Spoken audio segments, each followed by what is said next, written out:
Now that you have learned all the basics about the framework and our standards, POWL, Balanced Assessments, Accessibility, and Equity, this brief video will describe our tentative material release plan and the overall assessment plan as we know it today. We plan to cover a lot in our short 3-day in-person meeting, thus we have required you to individually work your items and tasks ahead of our meeting. But this is also a part of our design and quality assurance process.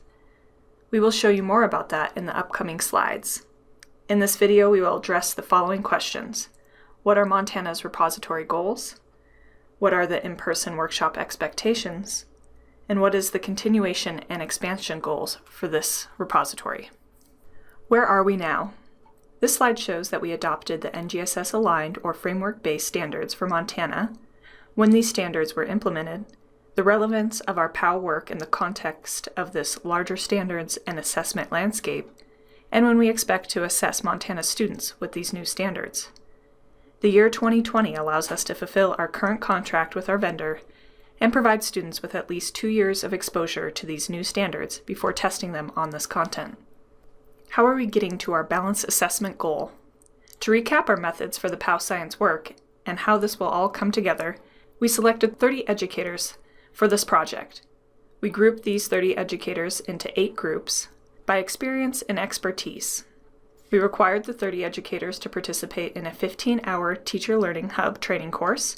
For example, some of the material covered in this course included what is Every Student Succeeds Act, or ESSA, what are balanced assessment systems, gaining more familiarity and depth of understanding with the framework, NGSS, or the Next Generation Science Standards, and the NGSS evidence statements, understanding what alignment is, what rigor and text complexity are, how to develop formative strategies for all students and special populations, thus ensuring equity for all, both accessibility and cultural connections, describing what universal design for learning is, and modeling the completion of the forms and formative development process both individually and as a group.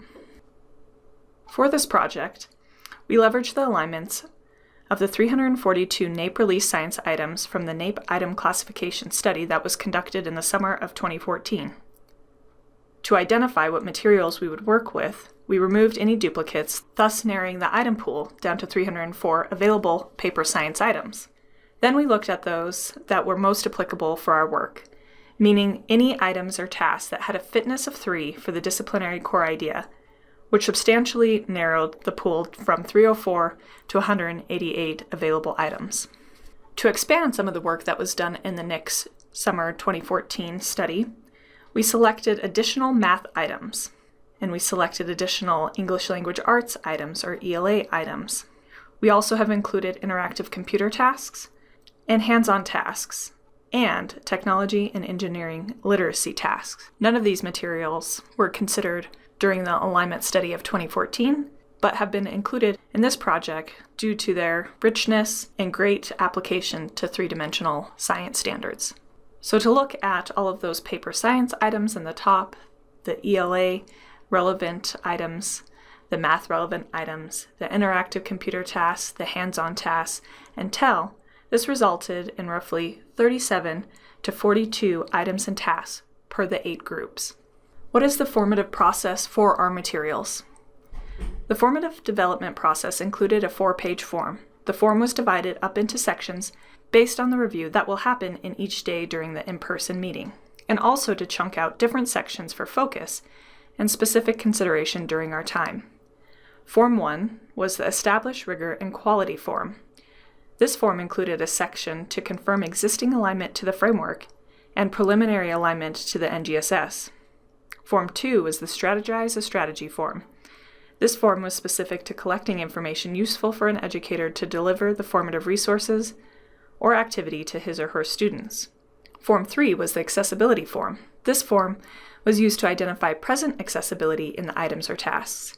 In addition, this form included another layer to provide guidance to teachers on how to modify the existing formative strategy in Form 2 so that it would be more accessible to all groups of students.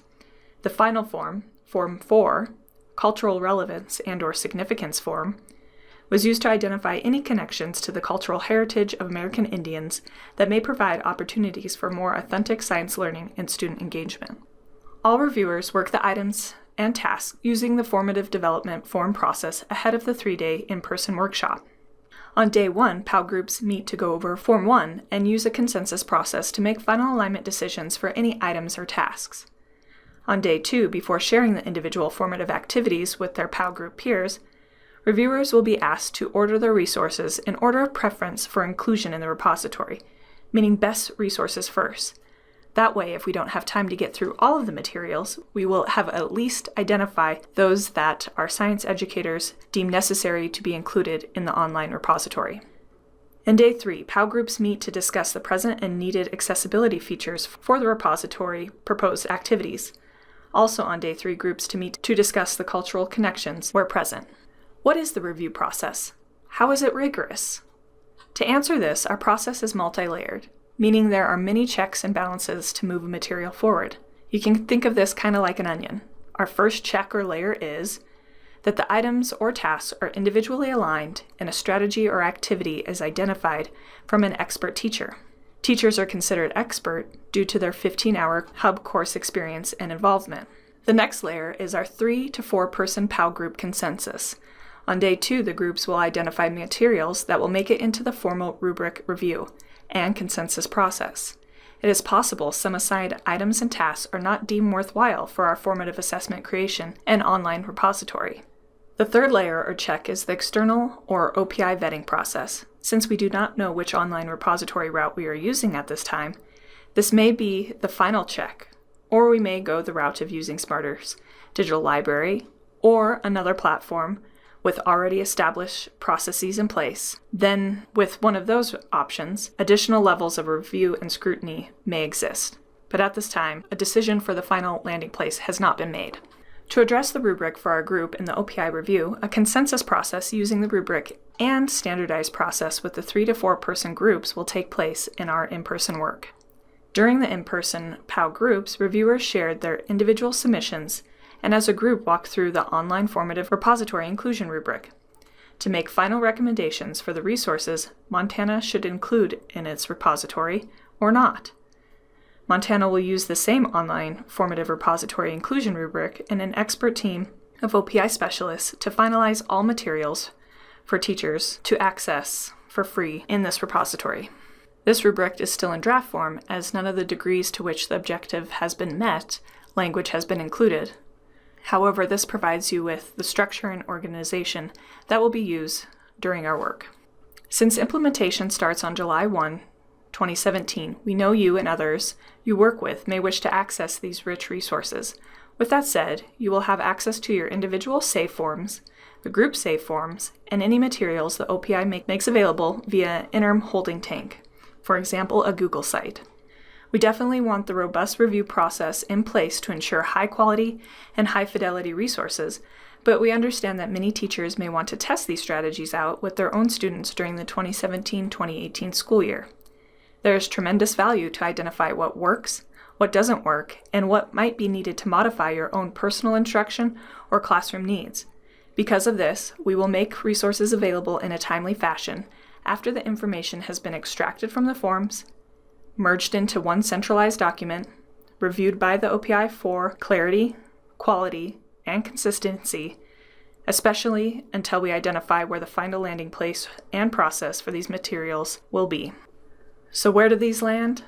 We may house these materials on the OPI's Montana's Teach website, or we may try to incorporate on Smarter Balance's digital library formative repository, or we may decide to go an entirely different route with our online platform. At this time, we don't know what option is best for Montana with the timing and resource constraints that exist.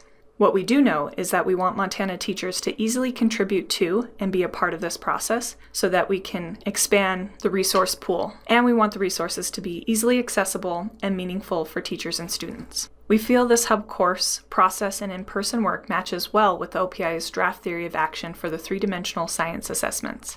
The key aspects of this are that teachers have gained in-depth familiarity with Montana's science standards, including gaining deeper understanding and familiarity with the new Montana science standards through a backwards design process, through uncovering instructional shifts and key concepts in assessing the 3 dimensions of the NGSS-aligned Montana science standards, through exploring multiple science standard reference documents, Teachers have also become intimately familiar through a hands-on application of what alignment is and assessment is, including learning about the statutory requirements for assessment and universal design for learning, learning about the components of a balanced assessment system and its curriculum and instructional connections, understanding the features of quality assessments and how to incorporate these fundamental aspects of assessment into instructional materials, and learning what knowledge and skills are accessible and how to identify these to support instructional strategies and shifts using the formative assessments. And through the heart of why all of this matters, teachers are the impetus and driving force of what assessments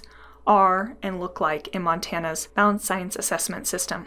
Thank you for all you do for science in Montana and for putting Montana students first, especially in your instructional priorities during this transition to 3D teaching and learning.